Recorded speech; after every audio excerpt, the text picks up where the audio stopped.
యేసు ప్రభు అందరికీ వందనాలు. ఈ రోజున మార్కు సువార్త 14వ అధ్యాయము 22వ వచనం దగ్గర నుంచి 25వ వచనం వరకు ఒకసారి ధ్యానం చేయండి. ఒక్కసారి మైక్ తీసుకు చదివితే అందులో రికార్డ్ అవుతుంది. మార్కు సువార్త 14వ అధ్యాయం. ఓకే, మీరు చదివి పర్లేదు, సమయం మీరు చదువు. మార్కు సువార్త 14వ అధ్యాయము 22 నుంచి 25వ వచనం వరకు నాన్న. వారు భోజనము చేయుచుండగా ఆయన ఒక రొట్టెను పట్టుకొని ఆశీర్వదించి విరిచి వారికిచ్చి మీరు తీసుకొనుడి ఇది నా శరీరం అని పిమ్మట ఆయన గిన్నె పట్టుకొని కృతజ్ఞతాస్తుతులు చెల్లించి దాని వారికిచ్చెను. వారందరూ దానిలోనిది త్రాగిరి. అప్పుడు ఆయన ఇది నిబంధన విషయమై అనేకుల కొరకు చిందించబడుచున్న నా రక్తము. నేను దేవుని రాజ్యములో ద్రాక్షారసం క్రొత్తగా త్రాగుదిన వరకు ఇకను దానిని త్రాగనని మీతో నిశ్చయముగా చెప్పుచున్నాను. ఓకేనా? ఇప్పుడు లూకా సువార్త మరొక చదవండి. లూకా సువార్త 22వ అధ్యాయము 15 నుంచి 22వ వచనం వరకు. లూకా సువార్త 22వ అధ్యాయము 15 నుంచి 22వ వచనం వరకు. చదివేవాళ్ళు మైక్ తీసుకుని చదవండి. లూకా సువార్త 22వ అధ్యాయం 15 నుంచి 22వ వచనం వరకు. ఆయన గిన్నె ఎత్తుకొని కృతజ్ఞతాస్తుతులు చెల్లించి మీరు దీనిని తీసుకొని మీలో పంచుకొనుడి. ఇక మీదట దేవుని రాజ్యం వచ్చే వరకు నేను ద్రాక్షారసము త్రాగనని మీతో చెప్పుచున్నానని. పిమ్మట ఆయన యొక్క రొట్టె పట్టుకొని కృతజ్ఞతాస్తుతులు చెల్లించి దాన్ని విరచి వారికిచ్చి ఇది మీ కొరకు ఇయ్యబడుచున్న నా శరీరము, నన్ను జ్ఞాపకం చేసుకొనుటకు దీనిని చేయడని చెప్పాను. ఆ ప్రకారమే భోజనమైన తరువాత ఆయన గిన్నెయు పట్టుకొని ఈ గిన్నె మీ కొరకు చిందింపబడుచున్న నా రక్తము వలనైనను క్రొత్త నిబంధన. ఇదిగో నన్ను అప్పగించు వాని చెయ్య నాతో కూడా ఈ బల్ల మీద. దేవుని మాట జీవించుగాక. ప్రియమిత్రులారా, యేసు ప్రభువారు తాను అప్పగించబడిన రాత్రి ఆయన పస్కా విందుని శిష్యులకు సిద్ధపరిచినట్లుగా మనం చూడవచ్చు. వారు పస్కా భోజనము ఆచరించినట్లుగా దేవుని యొక్క వాక్యంలో సెలవిస్తున్నారు. ఈ రోజున ఈ యొక్క క్రీస్తు వారు మన కొరకు సిద్ధపరచబడిన విందులో 2 ప్రధానమైన విషయాలు ఉన్నాయి. ఒకటి రొట్టె, రెండవది ద్రాక్షారసము. మనందరికీ బాగా తెలుసు, రొట్టె అనేది యేసుక్రీస్తు యొక్క శరీరమునకు సాదృశ్యం. ద్రాక్షారసము అనేది యేసుక్రీస్తు యొక్క రక్తమునకు సాదృశ్యం. ఈ మార్నింగ్ ఈ 2 విషయాలు మీతో చెప్తాను. The body of Christ and the blood of Christ. యేసుక్రీస్తు శరీరములో ఉన్న గొప్పతనము, అలాగే యేసు రక్తములో ఉన్న గొప్పతనం గురించి మీతో నేను చెప్తాను. యేసుక్రీస్తు శరీరము గురించి, యేసు ప్రభు యొక్క రక్తము గురించి మీతో మాట్లాడతాను అన్నమాట అండి. ఆయన శరీరము ఎలాంటిదో మీతో మాట్లాడుతున్నాను.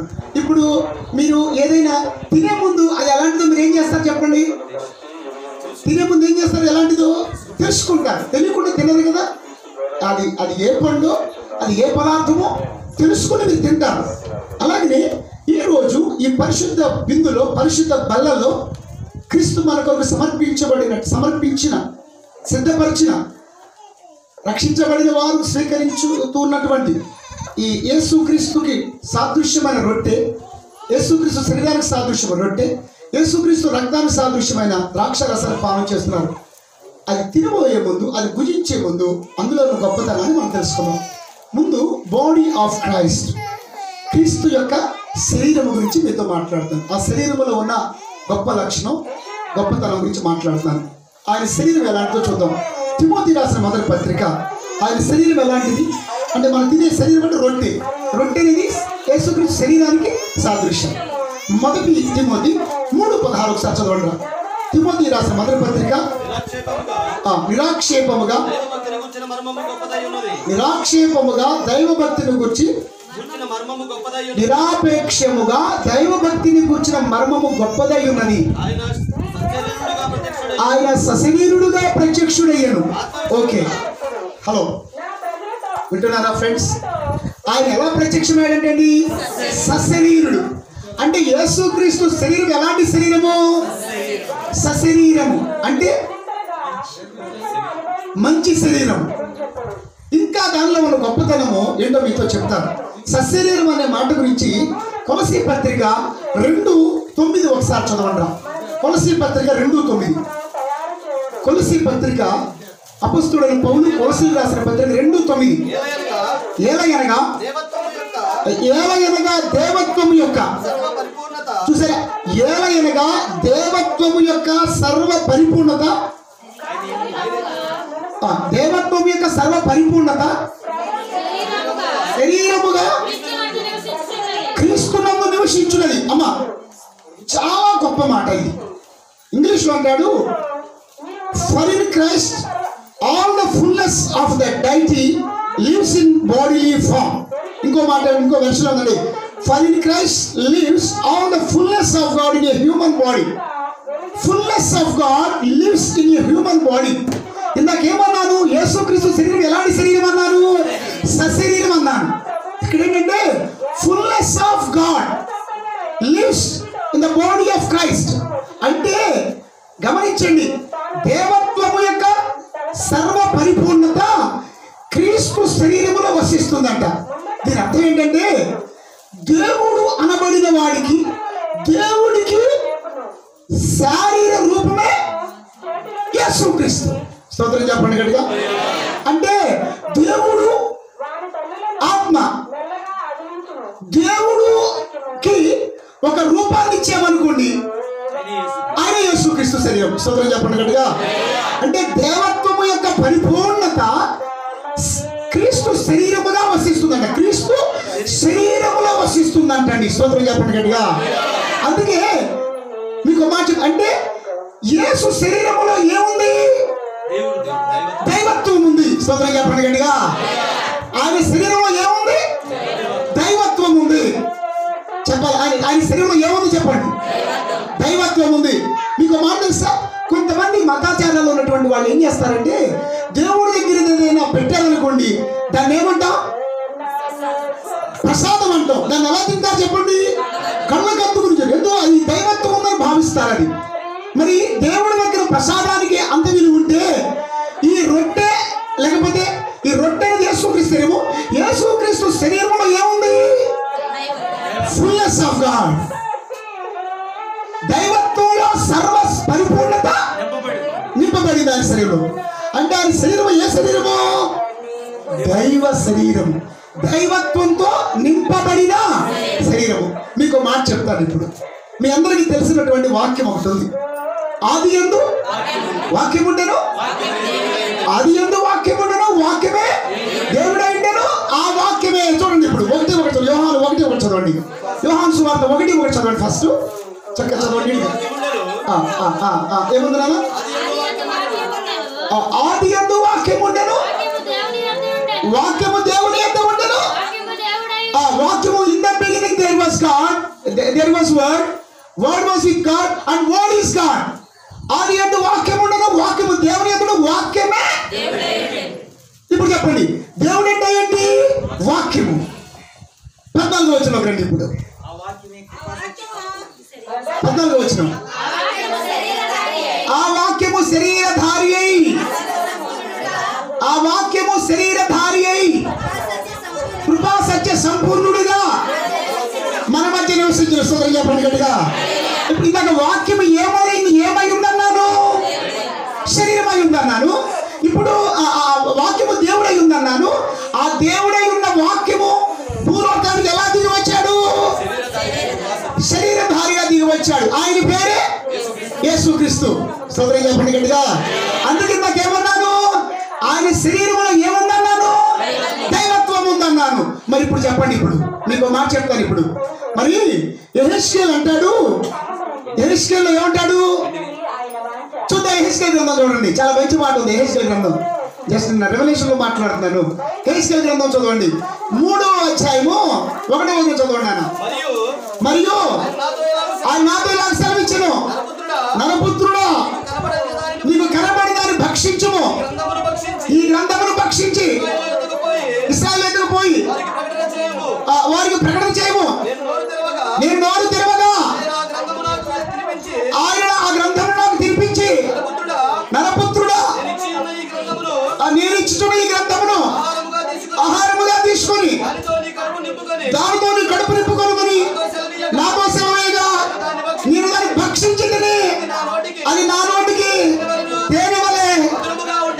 చెప్పండి గట్టిగా.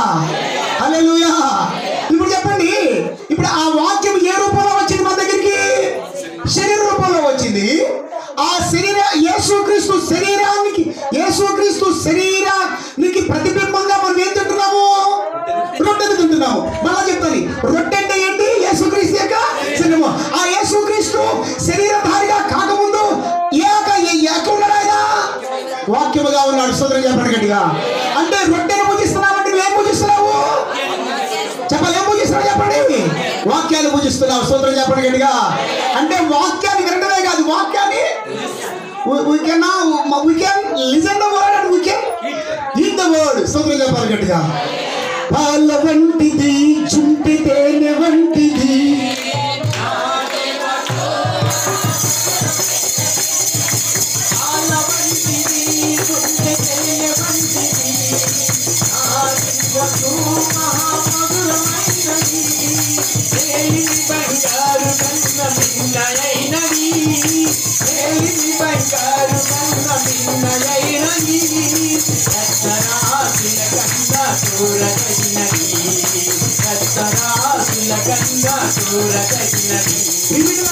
యేసుక్రీస్తు శరీరంలో ఉన్న గొప్పతనం గురించి మాట్లాడుతూ 1 తిమోతి 3:16లో సశరీరము అనే మాట వాడారు. దానికి కొలస్సీ పత్రికలో 2:9 ప్రకారంగా దైవత్వము యొక్క సర్వ పరిపూర్ణత ఆయన శరీరం ఉందన్నాను. అంటే ఆయన శరీరము దేంతో నింపబడింది? దైవత్వంతో నింపబడింది. ఎందుకంటే ఆ శరీరానికి పూర్వ రూపం ఏంటి? వాక్యము. అంటే ఆయన శరీరము, తర్వాత ఇంకో మాట చెప్తాను, ఆయన శరీరము సశరీరము. ఇంకో మాట చెప్తాను, పరిశుద్ధ శరీరం. ఇంకో మాట చెప్తాను. ఇప్పుడు ఆయన శరీర రూపాన్ని ఎలాగా ధరించాడు చెప్పండి?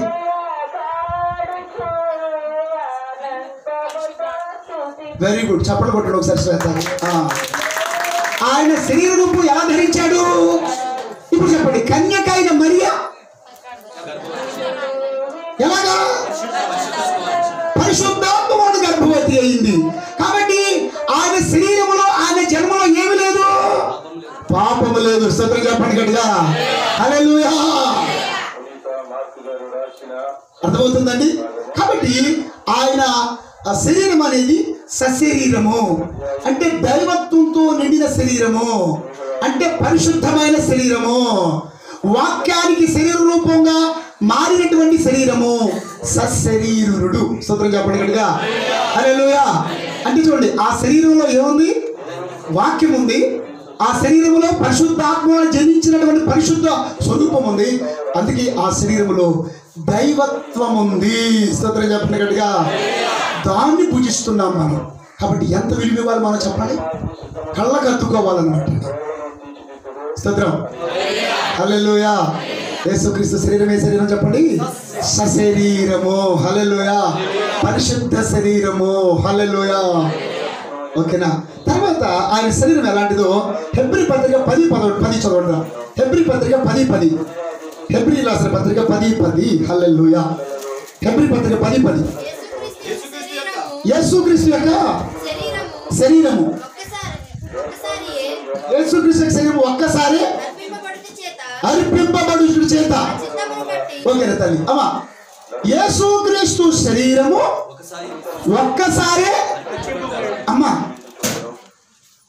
యేసుక్రీస్తు శరీరం అంట బలిగా అర్పించబడిందంట.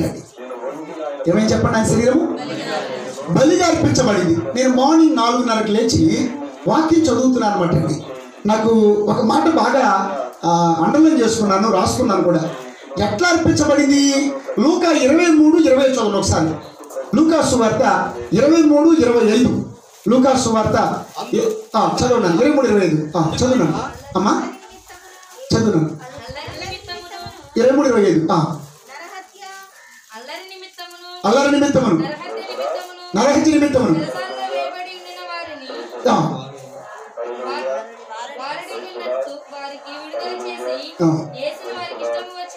అక్కడి నుంచి ఏం చెప్పండి? యేసుని, అది అండర్లైన్ చేసుకోండి. యేసుని ఏం చదవండి? యేసుని వారికి ఇష్టం వచ్చినట్లు చేయటకు. మీకు మాట తెలుసా, పిలాతు పైన ఒక మాట చదువుతాడు, చదువుకున్న తర్వాత ఏమంటాడంటే, ఇతనిలో మరణానికి కారణం కనపట్ల, శిక్షణ కారణం కనపట్ల, ఇతను విడుదల చేద్దామయ్యా, ఇతని నీతిమంతుడయ్యా, పరిశుద్ధుడయ్యా, సశరీరుడయ్యా, పాపం లేనివాడయ్యా అని అంటాడు. వాళ్ళు ఏమంటారు తెలుసా, ఆయన సిలువ వేయండి, బరబ్బాను విడుదల చేయండి అంటారన్నమాట. అప్పుడు వాళ్ళు ఆయన తొందర చేస్తున్నారు. అప్పుడు యేసు ప్రభువుని ఏం చేశారు తెలుసా, పిలాతు ఆయనను వారికి ఇష్టం వచ్చినట్లు చేయడానికి, ఎట్లాగంట మీ ఇష్టం వచ్చినట్టు చేసుకో. అందుకే యేసు ప్రభుని ఏం చేశారు చెప్పండి, ఇష్టం వచ్చినట్లు కొట్టారు, ఇష్టం వచ్చినట్లు తిట్టారు, ఇష్టం వచ్చినట్లు ఉమ్మివేశారు, ఇష్టం వచ్చినట్లు ఎన్ని గాయాలు, ఎన్ని దెబ్బలు. అందుకే గొర్రె బొచ్చు కత్తిరించి వారి ఎదుట గొర్రె పిల్ల మౌనంగా ఉన్నట్లు ఆయన తాను నన్ను నేను అర్పించుకోవడానికే వచ్చా, మీ శరీరంతో చేసే పాపాలు నా శరీరం అంతా భరించడానికే వచ్చానని తనకు తానుగా మౌని అయి తను ఏం చేశాడు చెప్పండి, వీపు మీద కొడుతుంటే ఎదురు తిరగలేదు. ఆ ప్రేమ గల యేసయ్య, కొట్టుకుంటారా కొట్టుకోండి, శిక్షిస్తారా శిక్షించండి, పొడుస్తారా పొడవండి, చంపుతారా చంపండి, మేలులు గుచ్చుతారా మేకులు గుచ్చుకోండి, సిలువ వేస్తారా వేసుకోండి, నన్ను నేను నా ప్రజల కొరకు వారి పాపముల ప్రాయశ్చిత్తం కొరకే పాప పరిహారార్థ బలిగా నన్ను నేను అర్పించుకోవడానికి వచ్చాను అన్నాడు అనమాట. స్తోత్రం చెప్పండి గట్టిగా. ఆయన ఏమయ్యాడు, మనకి తను అర్పించబడిన శరీరం, తన శరీరాన్ని మన కొరకు ఏం చేశాడు చెప్పండి, ఆయన అర్పించాడు. వాళ్ళు తనకి ఇష్టం వచ్చినట్టు, నన్ను మీ ఇష్టం వచ్చినట్టు చేసుకోండి అవండి అన్నాడు అన్నమాట. ఇప్పుడు ఈ రోజుల్లో పిల్లడు కొడుతుంటే తండ్రి కొడుతుంటే పిల్లడు ఏం చేస్తున్నాడు చెప్పండి, ఎదురు తిరుగుతున్నాడు చెప్పండి, ఎదురు తిరుగుతున్నాడు. కొడుతుంటే ఎవరు ఊరుకుంటున్నారు, ఊరికినా కూడా ఊరుకుంటావా, ఊరికినంటే పెడతామా అని అంటున్నారు అనమాట. పాస్టర్ గారి మీద ఎదురు తిరిగే వాళ్ళు ఉన్నారు, ఒక మాట అంటే తల్లిదండ్రులు ఒక మాట అంటే ఎదురు తిరిగే వాళ్ళు ఉన్నారు, భార్య భర్త ఒక మాట అంటే ఎదురు తిరిగే వాళ్ళు ఉన్నారు. కానీ యేసు ఎదురు తిరిగి నోరు తెరువలేదా ప్రేమ, బదులు పలుకలేదా ప్రేమ,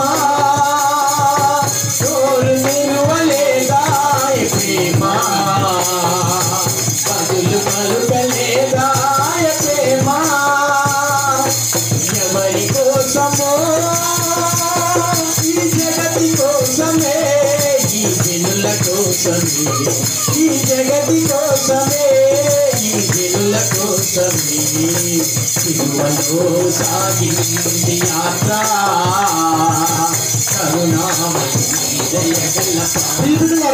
ప్రియబిడ్డలారా, ఆయన శరీరము సశరీరం, దైవత్వం వసించిన శరీరం.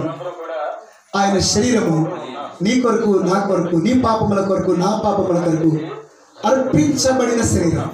మరి మనం ఏం చేద్దాం, రోమా 12:1 ఒక మాట, రోమా 12:1, రోమి రాసిన పత్రిక 12:1. కాబట్టి సహోదరులారా, పరిశుద్ధమును దేవునికి అనుకూలమైన సజీవ యాగముగా మీ శరీరములను ఆయనకు సమర్పించుకొనుడి. దేవుని వాత్సల్యాన్ని బట్టి మిమ్మల్ని బతిమాలుచున్నాను, ఇంటి సేవ మీకు యుక్తమైనది. చాలు తల్లి, ఇప్పుడు చెప్పండి అమ్మా, సజీవ యాగముగా మీ శరీరాన్ని ఏం చేయాలంట, ఆయనకు సమర్పించుకో, సజీవ యాగంగా సమర్పించుకోవాలి మీ శరీరాలను. ఎందుకు, ఆయన శరీరం నీ కొరకు అర్పించుకున్నాడు, నీ శరీరాన్ని కూడా ఏం చేయాలి, ఆయన కొరకు సమర్పించాలి. ఆయన శరీరం నీకు ఇచ్చాడు, అదే రొట్టె. మరి నీ శరీరాన్ని అపవాదికి ఇస్తున్నావా, నీ శరీరాన్ని నెరవేర్చుకుంటున్నావా, నీ శరీరాన్ని సజీవ యాగంగా పరిశుద్ధ బలియాగంగా నీ శరీరాన్ని దేవునికి సమర్పించుకోవాలి. పాట పాడతాం కదా, సమర్పణ చేయము ప్రభువునకు నీ, చెప్పండి, నీ దేహము ధనము, నీ ఇందాక ధనం గురించి చెప్పాను. నీ దేహాన్ని ప్రభు కొరకు ఏం చేయాలి చెప్పండి? ఎందుకు? ఆయన శరీరం నీ కొరకే అర్పించుకున్నాడు.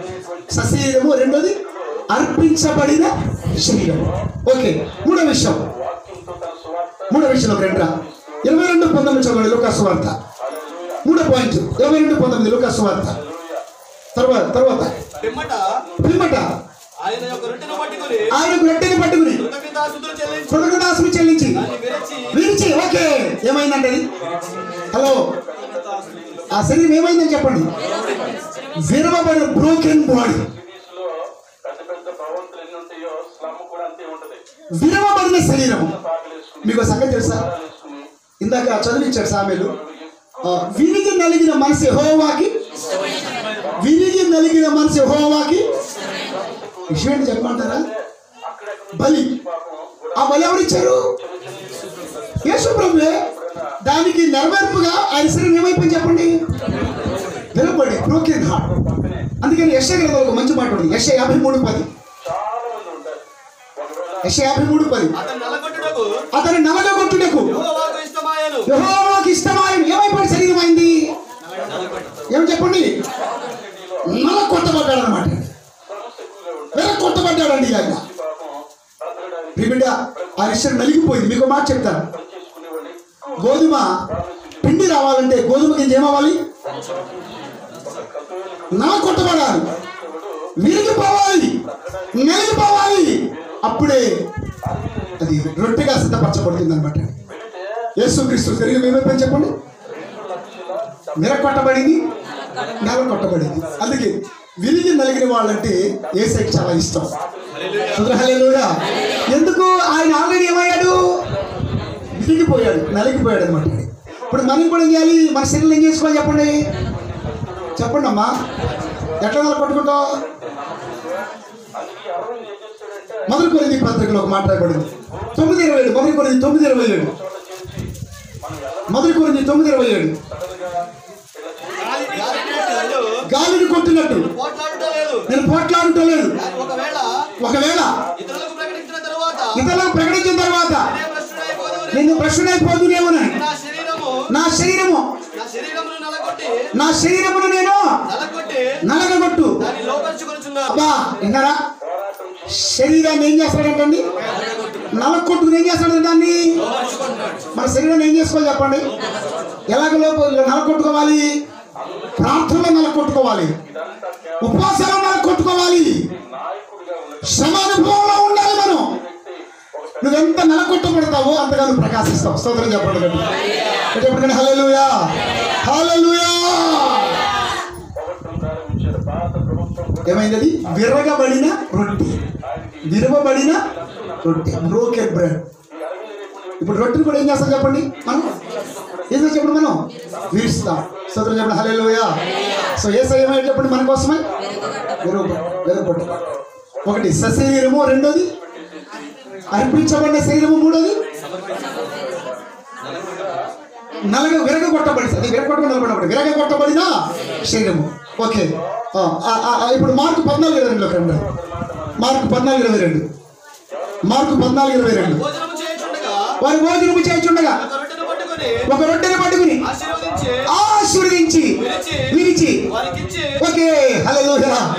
ఏం చేశాడంటే ఆయన? ఆశీర్వదించాడు. ఇదే రొట్టె, ఇదే రొట్టె బ్లెస్డ్ బ్రెడ్, బ్లెస్డ్ బ్రెడ్. సందర్భం చెప్పండి హల్లెలూయా. ఏ రొట్టె?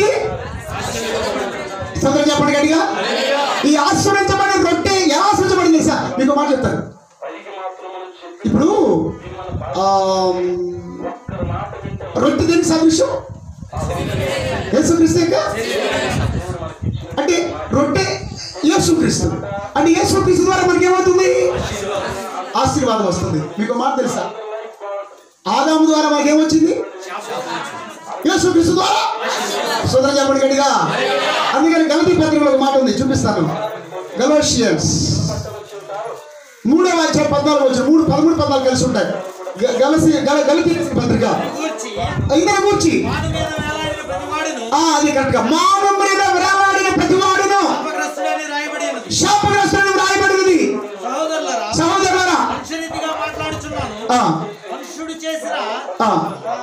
అది నాన్న క్రీస్తు మన నిమిత్తమై ఉంటుంది కదా అక్కడ. క్రీస్తు మన కోసమై శాపమై, క్రీస్తు మన కోసము శాపమై మన ధర్మశాస్త్రం యొక్క శాపము నుండి విమోచించెను. ఓకే, స్తోత్రం చెప్పండి గట్టిగా. మీకు మాట తెలుసా అమ్మా? యేసు క్రీస్తు ఎవరు? ఆశించబడిన వాడు. శపించబడిన వాడు ఎవరు? ఆదాము. ఆదాము సంతదైనా ఎవరు? ఎవరు? ఆదాం గారు ఏమవుతారా నీకు?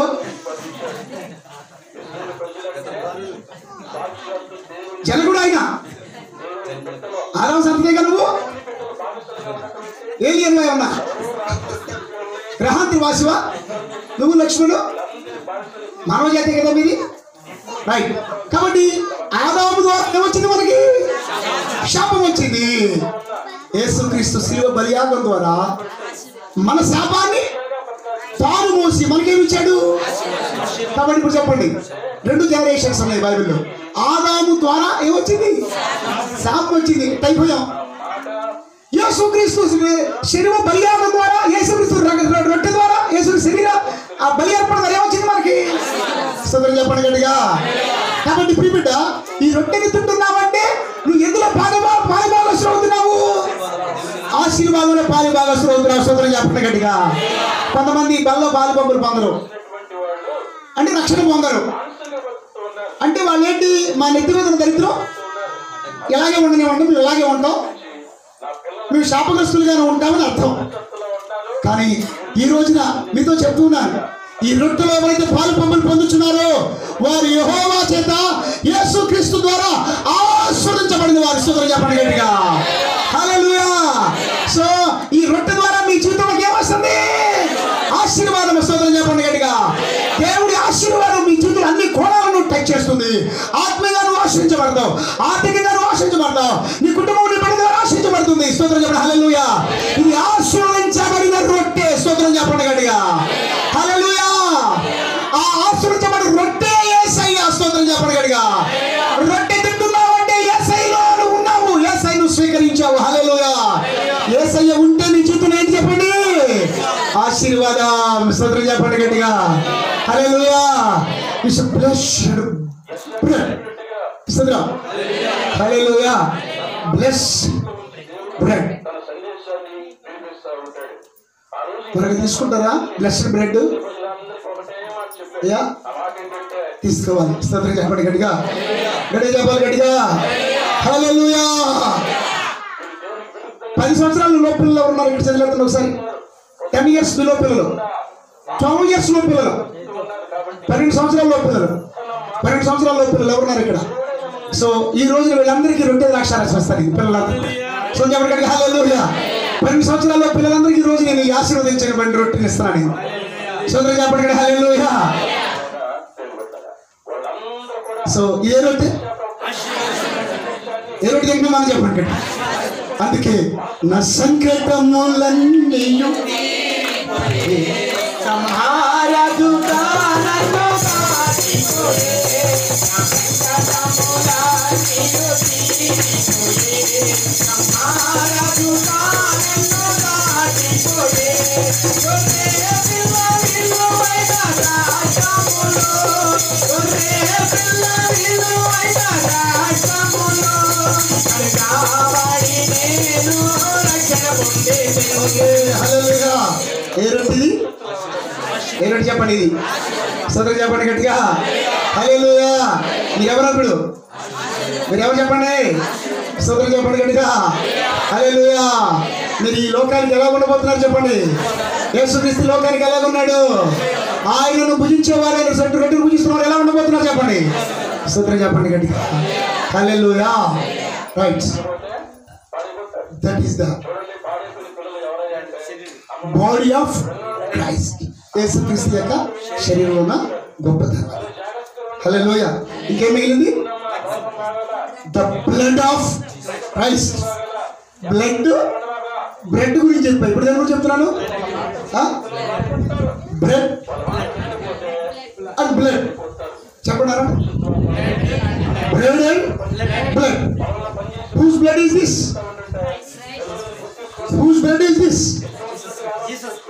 Very good.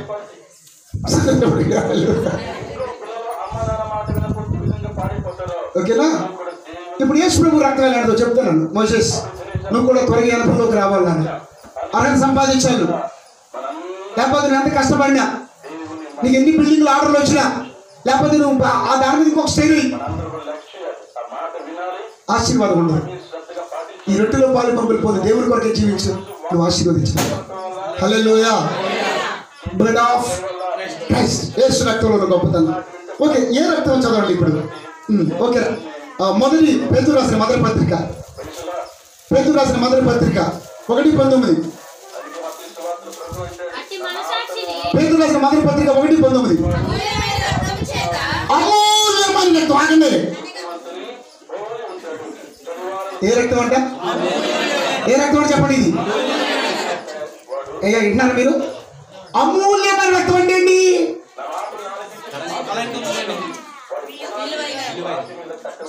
విలువ కట్టలేనిది. ప్రీషియస్ బ్లడ్, అమూల్యమైన రక్తం. అంటే ఈ రక్తాన్ని ఎక్కడైనా విలువ పెట్టి కొనగలమా? ఈ రక్తాన్ని విలువ పెట్టి కొనలేము. అమూల్యమైన రక్తం. ఏమండి? యేసయ్య ఇచ్చిన రక్షణకి, యేసయ్య రక్తానికి ఎంతని విలువ కడతాం చెప్పండి? ఎంతని విలువ కడతామో చెప్పండి? అది దేవుని రక్తం, అమూల్యమైన రక్తం. సోదరులు చెప్పండి గట్టిగా, యేసు రక్తం ఏంటి చెప్పండి? అమూల్యమైన రక్తము. సోదరులు చెప్పండి గట్టిగా, యేసు రక్తం ఏమని చెప్పండి? అమూల్యమైన రక్తము, అమూల్యమైన రక్తము. చాలాసార్లు ఏదన్నా ఫ్రీగా వస్తుంది అనుకోండి, మనం పరిగెత్తుతాం. అవునగా చెప్పండి? గవర్నమెంట్ ఏదైనా ఇస్తుంది అనుకోండి, ఊళ్ళో ఉన్న ముసలిదాన్ని కూడా ఇస్తారు మనకి. లేకపోతే ముసలిని కూడా తీసుకెళ్ళి ఆధార్ కార్డు ఫోటో తీసుకుంటారు, లోమోహం పెట్టి. అవునా చెప్పండి? కానీ ఏ రక్తము? మనం దేవునికి విలువనిస్తున్నాం, దేవునికి విలువనిస్తున్నాం. శామ్యూయల్, మనం తాత్కాలికమైన వాడికి విలువనిస్తున్నాం. మనం అంటే విలువ అయితే ఏదో, విలువ లేని ఏదో మనకి తెలియదు. అపవాదం చేస్తున్నాడు మనోనేత్రాలకి గుడిదనం కలగజేసి. ప్రభు కృపను బట్టి ప్రభుకి మహిమకరంగా సాక్షార్థంగా మాట పలుకుతున్నాను. ఏంటో తెలుసా? నేను 90వ సంవత్సరం డిసెంబర్ 11 రక్షించబడి 94వ సంవత్సరంలో నేను బాప్తిసం తీసుకున్నాను.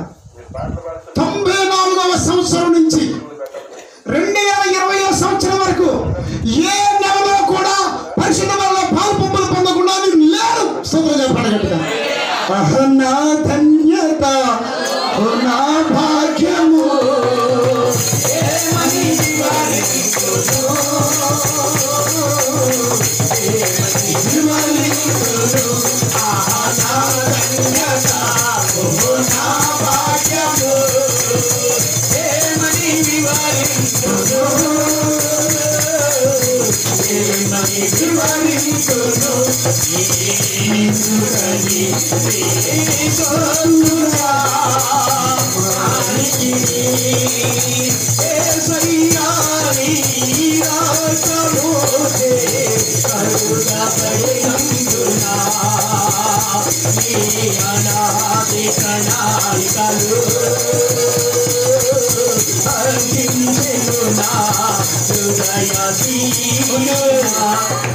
ఈ మాట చెప్తుంటే ఇంకో సగలు గుర్తు వచ్చింది నాకు. నా ఫోన్లో స్క్రీన్ షాట్ తీసి వచ్చాను, శ్వేత చూసిందో తెలియదు. ఈ మధ్య అమెరికా వాళ్ళు స్పేస్లోకి ఒక ఆస్ట్రోనాట్ని పంపించారు. అది వ్యోమగామిని పంపించారు. వింటున్నారా? చందమామ మీద ఉండడానికి ఒక ఆయన పంపించారండి. ఒక యవనస్తుడి, ఆయన క్రిస్టియన్. ఆయన ఏం చేశాడు తెలుసా? 6 నెలలు ఉంటారంట అక్కడ పరిశోధన చేస్తూ. దాన్ని స్పేస్ రాకెట్లో పంపించారు. 6 నెలలు ఉంటారు అక్కడ. ఉంటే ఆయన అక్కడికి వెళ్ళేటప్పుడు ఏం తీసుకెళ్ళాడో తెలుసా? అక్కడి నుంచి ఇక్కడ ప్రత్యక్ష ప్రసారం ఉంది వాళ్ళ చర్చిలో. ఆయన ఏం చేశాడు తెలుసా? అక్కడికి వెళ్ళేటప్పుడు అంటండి 2 వస్తువులు తీసుకెళ్ళాడంట. ఆ స్పేస్కి సంబంధించినవి కాకుండా. ఒకటేంటో తెలుసా? బైబిల్ అంట. రెండోది రొట్టె ద్రాక్షరసం అంటండి. సోదరులు చెప్పండి గట్టిగా, రొట్టె ద్రాక్షరసం తీసుకెళ్ళాడంటండి. నేను చంద్రమండలంలో ఉన్నా, ఆకాశంలో ఉన్నా,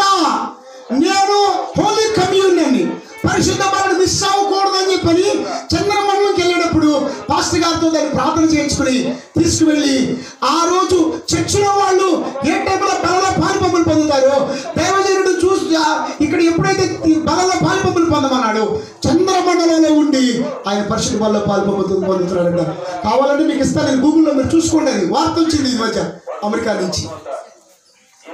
ఈ అమూల్యమైన రక్తం విలువుంటే రక్షించబడి బలలో పాల్పొంపులు పొందినోడు 10 లక్షలు ఇస్తాడండి. అర్థం జాబ్ అనేది జాబ్ ఆఫ్టర్ ఆల్, పనులు ఆఫ్టర్ ఆల్, చుట్టాలు ఆఫ్టర్ ఆల్.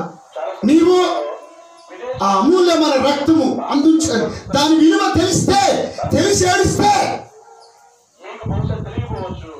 ఎవరు కూడా రక్షించబడిన వాళ్ళు బల్లారాధన రోజున మిస్ అవ్వరు. మిగతా వారాలు ప్రార్థన రాకపోయినా ప్రభు దగ్గర క్షమాపణ అడగండి.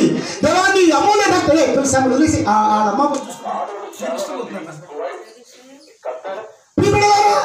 ఈ రాత్రి కాలం ఈ మధ్య ఉదయ కాలం ముందు ఆ విలువ తెలుస్తుందా? అమూల్యమైన రక్తం ఇది పోతే దొరకదు. ఈ రోజు పడిపోతే మరో చోట పడిపోతుంది. కానీ ఈ రోజు పరిశుద్ధ రక్తము నువ్వు రిజెక్ట్ చేస్తే నువ్వు క్రీస్తు రక్తమును గురించి అపరాధి అవుతావు. నీవు ఏ రక్తం ఇది? అమూల్యమైన రక్తం. సోదరులు చెప్పండి హల్లెలూయా. అక్కడ పాట ఉంది, వచ్చే వారం పాడండి. అమూల్య రక్తం గారు ఉంది కదా. హల్లెలూయా. ఓకే, ఏ రక్తము? ఓకే, అక్కడ చదవండి. చలి 1:19 పేతురు రాసిన మొదటి పత్రిక. అమూల్యమైన రక్తము చేత అనగా నిర్దోషమును నిష్కలంకము. ఓకే తల్లి, ఇప్పుడు ఏ రక్తం అండి ఇది? నిష్కలంకము, నిర్దోషము, నిష్కలంకమైన బ్లేమ్లెస్ బ్లడ్. సోదరులు చెప్పగలిగా బ్లేమ్లెస్ బ్లడ్. సోదరు హల్లెలూయా. నిర్దోషమైనది, నిష్కలంకమైనది. ఎందుకు తెలుసా అమ్మ? మనల్ని నిర్దోషులుగా చేయడం కొరకై మన మనందరం కలంకలితమా కాదా? చెప్పండి, దోషులు కదా. మరి దోషిని కడగాలంటే ఏ రక్తం కావాలి? నిర్దోషమైన రక్తం కావాలి. కలంకాలను కడగాలంటే ఏ రక్తం కావాలి? నిష్కలంక రక్తం కావాలి. సోదరులు చెప్పండి గట్టిగా, ఏ రక్తం చెప్పండి? అది నిర్దోషమైన నిష్కలంకమైన రక్తము, బ్లేమ్లెస్ బ్లడ్. సోదరు హల్లెలూయా. గట్టిగా చెప్పాలి అందరూ కూడా గట్టిగా హల్లెలూయా. మన జీవితంలో ఒకప్పుడు ఎన్ని కళంకాలు. అవునగా చెప్పండి. మీకు ఒక మాట చెప్పమంటారా? ఇప్పుడు ఎవరికైనా నాకు గన్నవరంలో ఒక ఆయన ఉన్నాడు. ఆయన బ్లడ్ టెస్ట్ చేస్తాడు. శామిలీ మంచి ఫ్రెండ్ ఆయన, అబ్రహాంకి శామిలీ ఫ్రెండ్. ఆ మధ్య ఇప్పుడు చాలా కాలం క్రితం ఈ మధ్య అట్లా అబ్రహాం టచ్లో ఉన్నాం ఆయనతో. వెళ్తే ఒక రోజున ఆయన ఎవరికి వచ్చాడు. వస్తే వాళ్ళ దగ్గర ఉంటుంది బ్లడ్ టెస్ట్ చేయడానికి మైక్రోస్కోప్ ఉంటుంది. అంతే కదా, మైక్రోస్కోప్ అంటారు. మైక్రోస్కోప్తో బ్లడ్ టెస్ట్ చేస్తాడు అనమాట. వస్తుంటే కొంచెం వేరే అష్టగారి రండి, అసలు లేని రోగం లేదనుకుంటానండి ఇందులో అంటాడు అనమాట. అంత చూడమంటున్నాడు అందులో. ఆ చిన్న అప్పుడు ఫస్ట్ టైం చూసాను నేను మైక్రోస్కోప్లో ఒక చిన్న బ్యాక్టీరియా ఉంది. మీకు మాట తెలుసా? ఇది అమీబియాస్ అంటారు అనమాట కదా. అది ఎంత ఉంటుంది తెలుసా? Can we see? చూడలేము. అందులో నాకు అరస ఎంత కనపడింది అనమాట అండి. అది అన్నాడు. ఒకటి చాలా అనవాకం వెళ్ళండి. నేను ఎందుకు అంటారు? నాకు అనవసరం చూపించాలి ఏం అనమాట కదా. ఇప్పుడు బ్లడ్లో ఎన్నో చూస్తారు. ఏముంది? షుగర్ ఉందా, ఏమా బీపీ ఉందా, అది ఉందా, ఇది ఉందా అంటారు అన్నమాట. అవునగా చెప్పండి.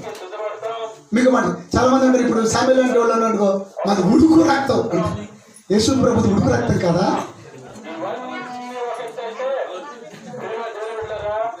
యవన రక్తమే కానీ ఉడుకు రక్తం లేదు. ఆయన ఉడుకుంటే పాపంలో పడేవాడు ఆయన. సోదరు చెప్పండి. బ్లేమ్లెస్ బ్లడ్, నిర్దోషమైన నిష్కలంకమైన రక్తం. చెప్పండి సరే. ఇప్పుడు ఆ రక్తం తాగుతున్నామంటే మనం ఎలాగైపోతున్నాం? నిర్దోషులుగా. అంటే ఆయన రక్తము నిర్దోషమైన నిష్కలంకమైన రక్తం. మొదటి రక్తం, రెండోది రక్తం నిష్కలంకమైన రక్తం. తర్వాత యోహాను రాసిన పత్రిక రండి. యోహాను రాసిన మొదటి పత్రిక. తొందరగా వస్తానని చెప్పా గన్నవరం వాళ్ళకి, నేను వెళ్ళిపోవాలి. యోహాను రాసిన మొదటి పత్రిక వచ్చారు తల్లి. యోహాను రాసిన మొదటి పత్రిక ఓకేనా? యోహాను రాసిన మొదటి పత్రిక 7వ వచనం లాస్ట్ లైన్ చదవండి. అప్పుడు ఆయన కుమారుడైన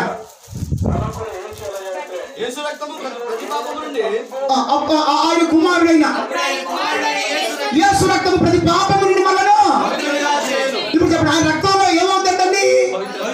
ఇప్పుడు ఆయన రక్తంలో కడగబడిన వాళ్ళు ఏమవుతారంట? సోదరు చెప్పండి గట్టిగా. ఆయన రక్తం ఎలాంటిది?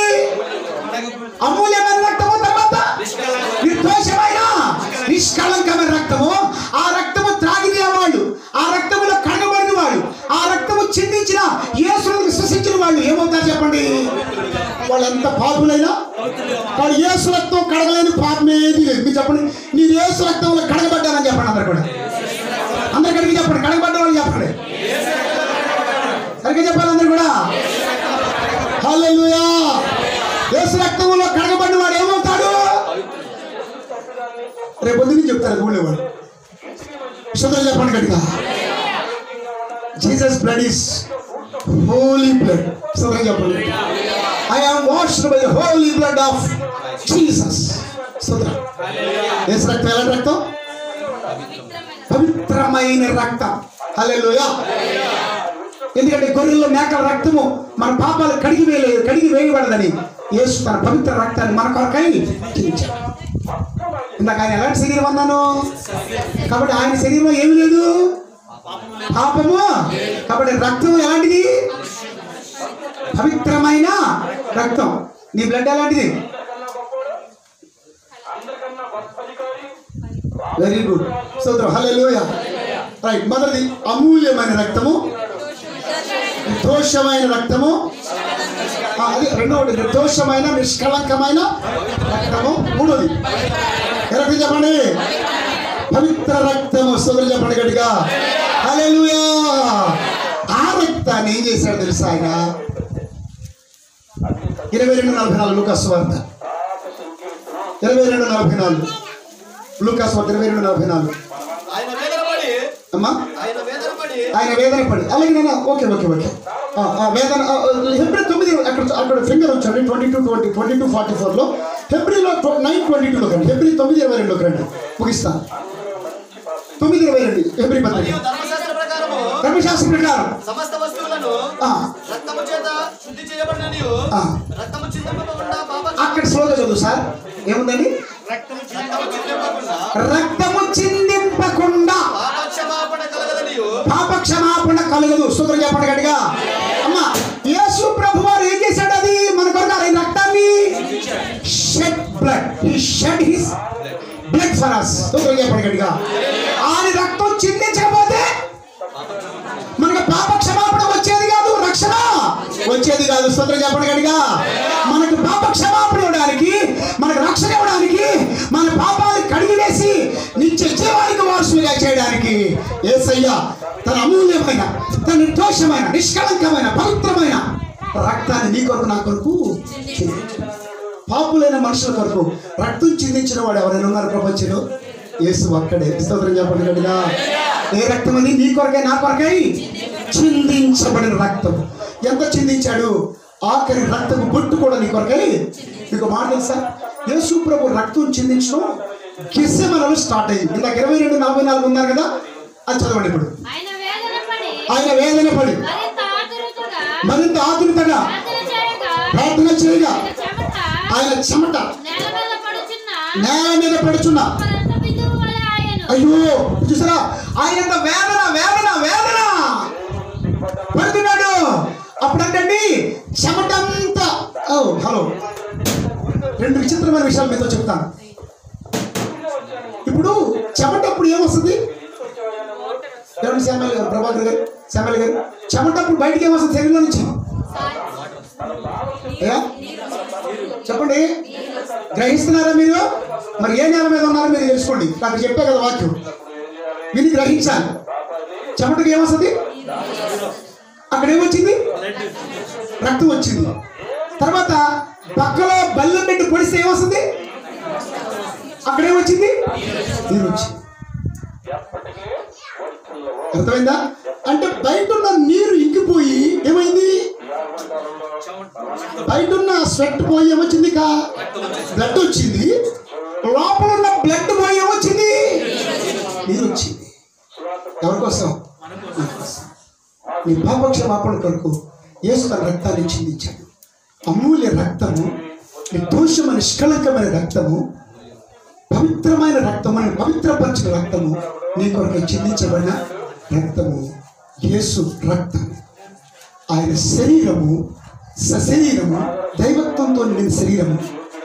ఆయన శరీరము నీ కొరకే అర్పించబడిన శరీరము. ఆయన శరీరము నీ కొరకే విరగొట్టబడిన శరీరము. ఆయన శరీరము ఆశ్రయించబడిన. సిద్ధపడదామా? ఇంత గొప్ప ధన్యత భాగ్యం యేసు మనకిచ్చాడు. 1 కోట్ల మందికి లేనటువంటి ధన్యత నీకు నాకు ఇచ్చాడు. ఆయన నమ్ముకోవటం ద్వారా, ఆయన దగ్గర పాపక్షమాపణ పొంది బాప్తీసం తీసుకోవటం ద్వారా ఈ అవకాశాన్ని మనం ఉపయోగించుకుంటే ధన్యులు అవుతాం. ప్రార్థన చేసుకున్నాం. ఒక చిన్న ప్రార్థన చేద్దాం. ఒక చిన్న ప్రార్థన.